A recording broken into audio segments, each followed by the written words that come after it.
Reserve. The gentleman reserves. The gentleman from Ohio is recognized. Madam Speaker, I yield 2 minutes to the gentleman from Florida, Mr. Gaetz.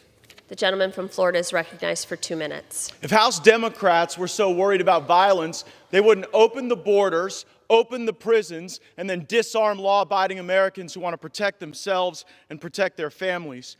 Chairman Nadler says that Republicans shouldn't lecture about constitutional rights, but it was the last Democrat speaker, Mr. Cicilline, who in the House Judiciary Committee said, "Spare me the bullshit about people's constitutional rights." So pardon us for standing up for the Constitution and the very due process that ensures that we're able to have a civil functioning society in this country. Speaker Pelosi asks the question, well, if you knew when the next act of violence would be, why wouldn't you want to stop it? What is this, the United States Congress or the plot for the movie Minority Report?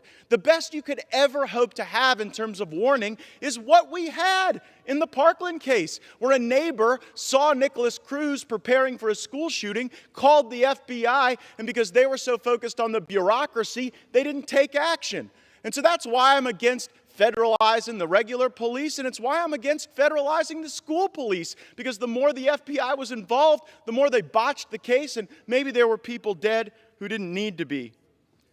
These red flag laws violate our Second Amendment rights, our Fifth Amendment rights, and when they are done at the national level, they violate our 10th Amendment rights. And it is crazy that we are considering legislation to bribe the states to take rights away from our fellow Americans. And it's nuts that Republicans in the Senate, the very Republicans who say they're the classic liberty-minded conservatives, they're now working with Democrats on this very endeavor to federalize the school police and to engage in this bribery for the sake of deprivation of rights. Let me give you this warning, my friends.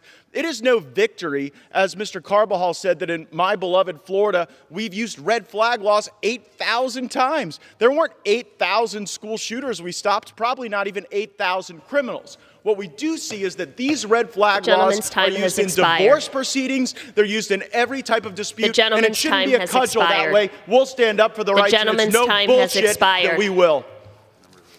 Members are reminded not to use profanity on the floor of the House of Representatives. Reserve. The gentleman reserves. Well done.